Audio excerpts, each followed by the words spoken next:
Universo Paradoxo. Aqui, a verdade nunca será enterrada. Aqui, o oculto é revelado. E as hipocrisias são desmascaradas. Na apresentação, O Paradoxo. O julgamento que está abalando o Bolsonaro e o bolsonarismo. Salve, salve galera, sejam muito bem-vindos ao Universo Paradoxo. Tudo bem com vocês? Se sim, já fortalece, se inscreve no canal, deixem seu like, compartilha e ative o sino das notificações para ficarem por dentro das novidades do canal. E me digam nos comentários o que vocês estão achando dessa reta final do julgamento histórico. Hoje foi mais um dia de terror para o capitão e seus aliados. O STF, que voltou a se reunir em uma sessão decisiva para darem os seus votos. E claro, e quem roubou a cena foi ele, o Alexandre de Moraes. O Xandão. O relator falou por 5 horas seguidas, desmontando ponto a ponto toda a trama golpista. Foi cirúrgico, direto, e mostrou por que o bolsonarismo odeia tanto o Xandão, até mais que o próprio Lula. Alexandre de Moraes, em várias vezes, deixou bem claro que Jair Bolsonaro liderava uma organização criminosa cujo objetivo era a tomada do poder através de uma ditadura e um projeto autoritário de poder e autocrata. E com certeza, Bolsonaro hoje sentiu o verdadeiro terror, com as palavras do Xandão que foram impactantes e penetrantes. E nessa hora, o que deve ter de bolsonaristas aí orando para pneus não está escrito. O Alexandre de Moraes mostrou uma energia incrível durante o julgamento. Falar por 5 horas seguindo, desmontando ponto a ponto essa trama aí, que ela se iniciou não no dia 8 de janeiro, mas que ela já teve o seu início em 5 de julho de 2021. E que o 8 de janeiro foi apenas o resultado final dessa tentativa que acabou sendo frustrada pelos bolsonaristas aí de dar um golpe de Estado. E na parte da tarde, foi a vez do Flávio Dino dar o seu voto. Em pouco mais de 1 hora, ele também não aliviou. Enfrentou os golpistas, mandou recado até pro laranjão estrangeiro que tentou intimidar a corte no Twitter. E defendeu a dosimetria das penas. Quem teve maior envolvimento, penas mais duras. Quem participou menos, penas proporcionais. Aqui no Universo Paradoxo, transmitimos as 2 sessões ao vivo. E agora, vocês conferem o compilado dos melhores momentos desse julgamento histórico.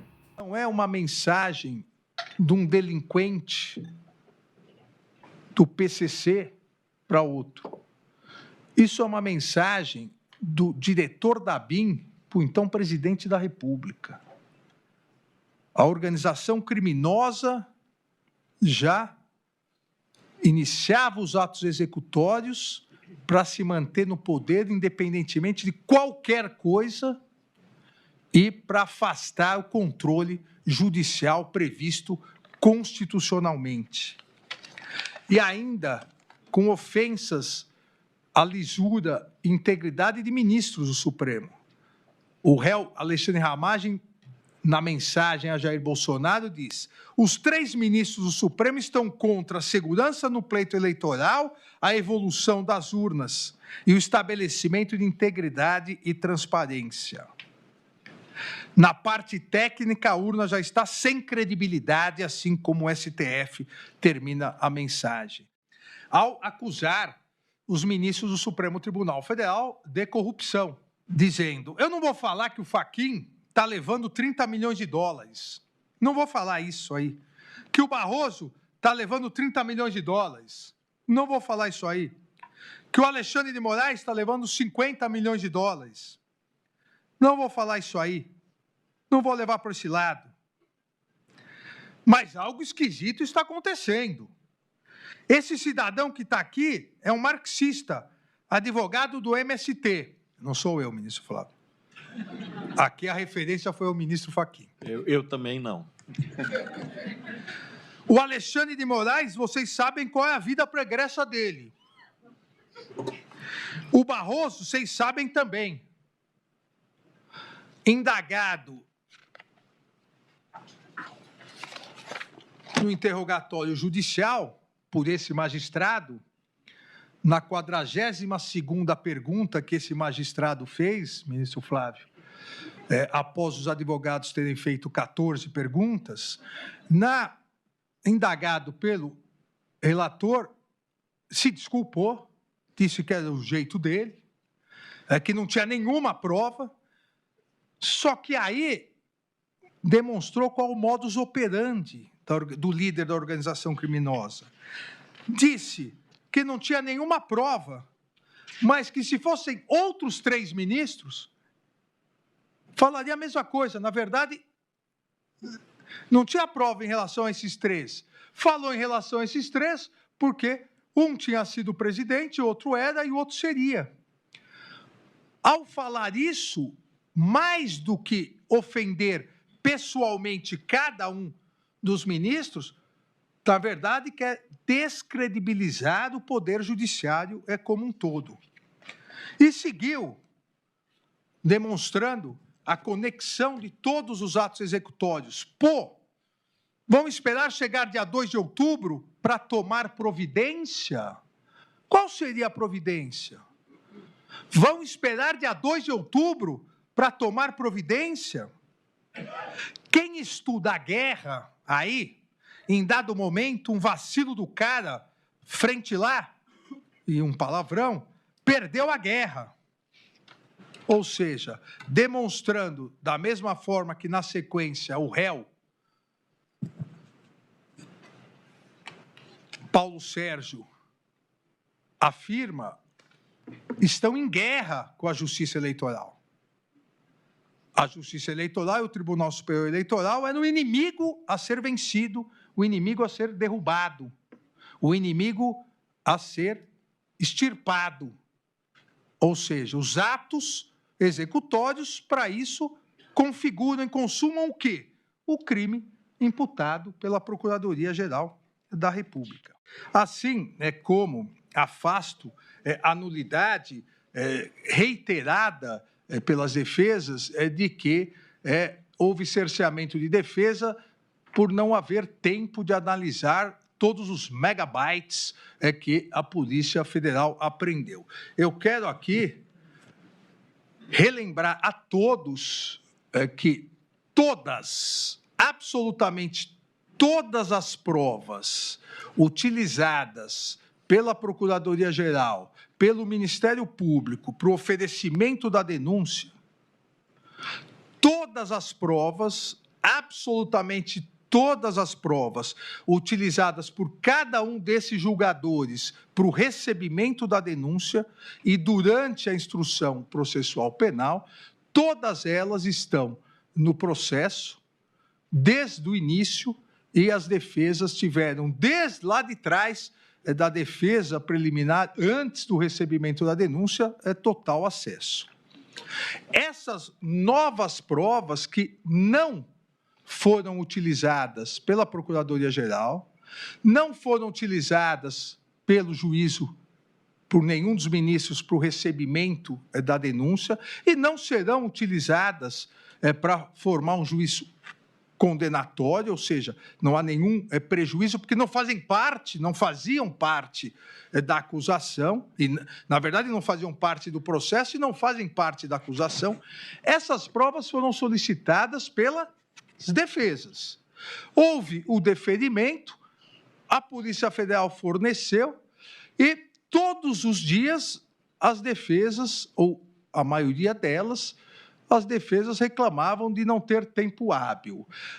Do fornecimento até as alegações finais, o início das alegações finais, 4 meses se passaram e nenhuma defesa juntou um único print, uma única gravação, um único documento importante ou pertinente para o processo. São 8 equipes de advogados, 8 defesas, que quase 4 meses ficaram com todas essas provas que elas mesmas, defesas, pediram, e não foi juntado nada de pertinente. Ou seja, demonstrando total ausência de prejuízo na juntada de provas que, repito, a acusação não se utilizou, a acusação não imputou nenhum fato com base nessas supostas provas e nem o Supremo Tribunal Federal está analisando para eventual absolvição ou condenação. Não houve, após 4 meses, na verdade, agora são 5 meses já, não houve, por parte da defesa, nenhum juntado. Nós estamos esquecendo aos poucos que o Brasil quase volta a uma ditadura que durou 20 anos, porque uma organização criminosa constituída por um grupo político não sabe perder eleições, porque uma organização criminosa constituída por um grupo político liderado por Jair Bolsonaro não sabe que é um princípio democrático e republicano a alternância de poder. Quem perde vira oposição e disputa as próximas eleições. Quem ganha assume e tenta se manter nas eleições, mas tenta se manter pelo voto popular. Não tenta se manter utilizando órgãos do Estado. Não tenta se manter coagindo, ameaçando gravemente, deslegitimando o poder judiciário do seu país e a justiça eleitoral. Não tenta se manter com bombas em aeroportos. Não tenta se manter com destruição no dia da diplomação do seu adversário político que venceu. Não tenta se manter organizando a festa da Selma, com invasão e depredação da sede dos 3 poderes, com o mesmo discurso que li aqui para vossas excelências, feitas pelo líder da organização, Jair Messias Bolsonaro, que as nossas Forças Armadas irão garantir a lisura e precisam ser... Nunca deixaram de responder a um chamado do povo. Isso não é democracia, isso não é Estado democrático de direito. Nesse documento, o réu Alexandre Ramagem se dirige a Jair Bolsonaro afirmando, abre aspas, por tudo que tenho pesquisado, mantenho total certeza de que houve fraude nas eleições de 2018, com vitória do senhor no primeiro turno. Vejam, presidente, essas mensagens que foram alteradas 2 dias antes da live do réu Jair Bolsonaro e cujas informações ele utilizou, é que o réu Alexandre Ramagem quer fazer acreditar que era um diário para ele. Eu repito, com vitória do senhor no primeiro turno, ou seja, obviamente, a mensagem dirigida a Jair Bolsonaro. Todavia, ocorrida na alteração de votos.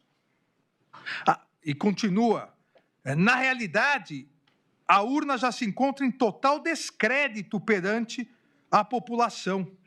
Deve-se enaltecer essa questão já consolidada. A prova da vulnerabilidade já foi feita em 2018, antes das eleições. Resta somente trazê-la novamente e constantemente. Deve-se dar continuidade àqueles argumentos. Essas questões devem ser massificadas. A credibilidade da urna já se esvaiu, assim como a reputação de ministros do Supremo Tribunal Federal. Isso não é uma mensagem de um delinquente do PCC para outro. Isso é uma mensagem do diretor da ABIN para o então presidente da República. A organização criminosa já iniciava os atos executórios para se manter no poder, independentemente de qualquer coisa, e para afastar o controle judicial previsto constitucionalmente.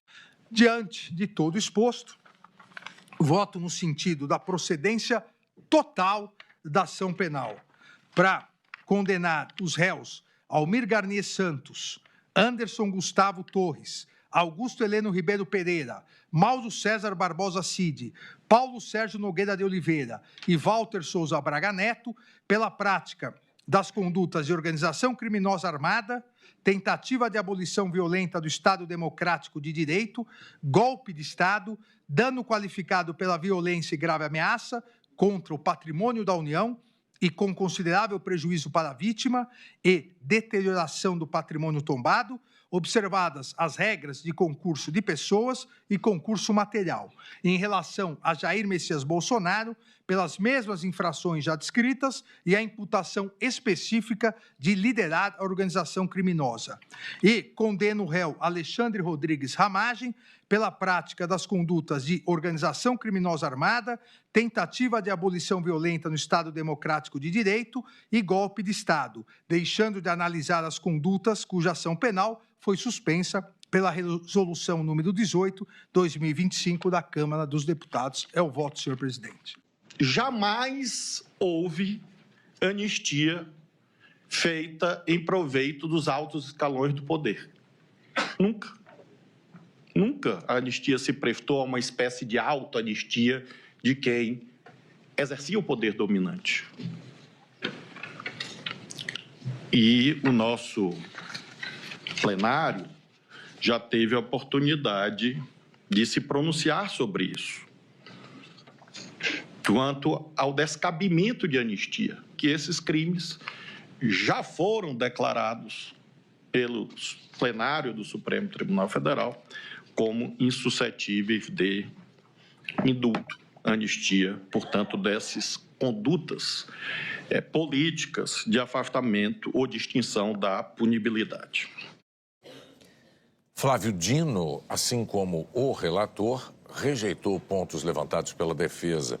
Afirmou que o Supremo é a instância correta para julgar o caso. Reiterou a validade da delação de Mauro Cid e também negou a junção dos crimes de tentativa de golpe de Estado e de abolição violenta do Estado Democrático de Direito. Segundo Dino, foi comprovada a ação continuada dos réus, os chamados atos executórios, na tentativa de manter Bolsonaro no poder.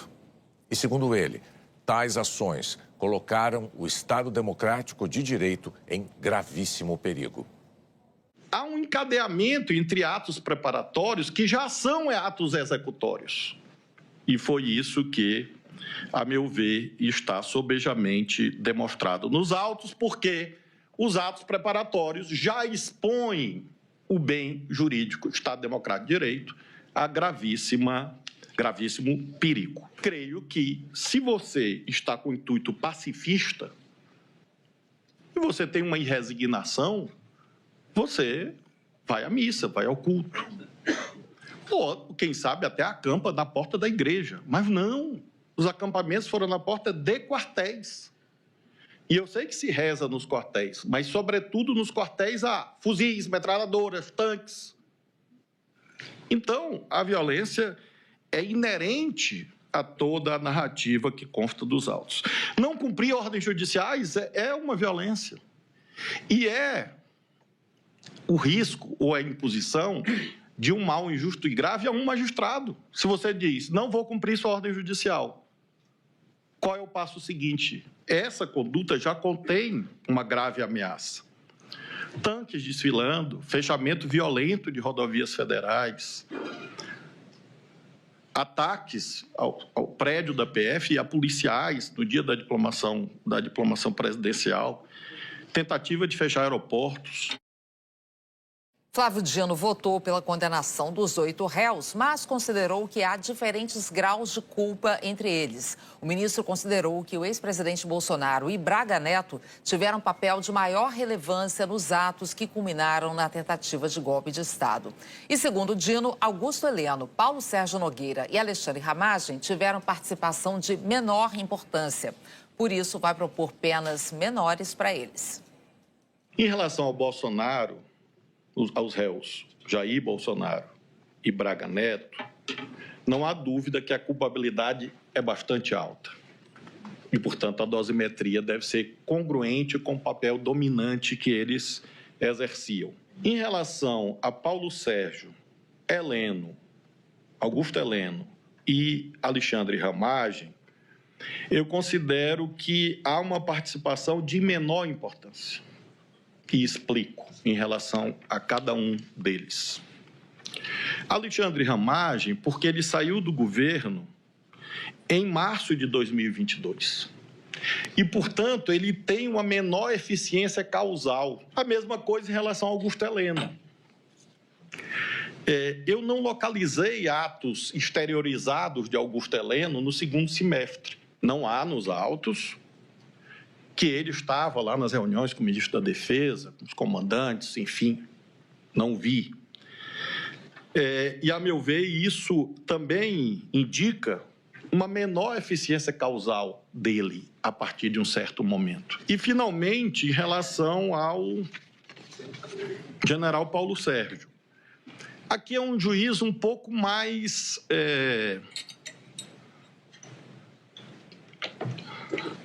difícil, mais sofisticado, eu diria. De fato, a prova oral abundante de que, num certo momento, ele tentou demover o presidente da República.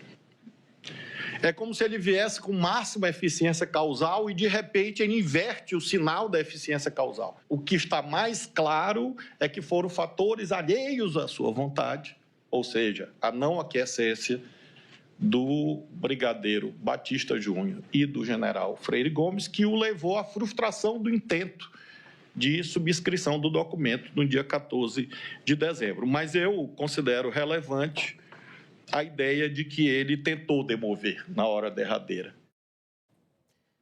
No fim do voto, Flávio Dino fez uma defesa da atuação do Supremo. Será que as pessoas acreditam que um tweet de uma autoridade, de um governo estrangeiro, vai mudar um julgamento no Supremo?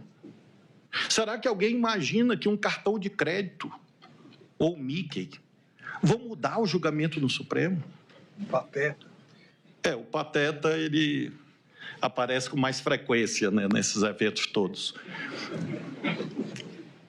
Então, nós estamos aqui, e é isso que o presidente conclui dizendo, fazendo o que nos cabe, cumprindo o nosso dever. Isso não é ativismo judicial, isso não é tirania, não é ditadura.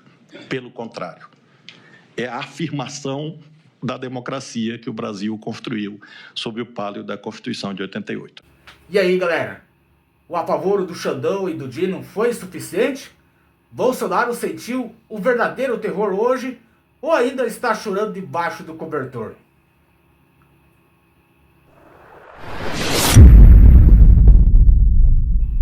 E chegamos ao fim de mais um vídeo. Lembrando que o nosso projeto vai além da análise política. Se um dia o canal crescer, queremos ajudar as pessoas de alguma forma. E isso só será possível se vocês se inscreverem, deixarem seu like, compartilharem e ativarem o sininho. Gratidão a todos que ficaram até o fim. Desejo o melhor para vocês. Nosso lema é humanidade e resistência sempre. Um salve do Paradoxo e até a próxima. Fala galera, tudo certo? Gostaram do vídeo? Se você tá a fim de receber mais conteúdos como esse, compartilha com seus amigos aí, se inscreve no nosso canal, ativa o sininho aí para você receber as notificações das novidades aí do canal e se inscreve aí. Tamo junto, galera. É nóis!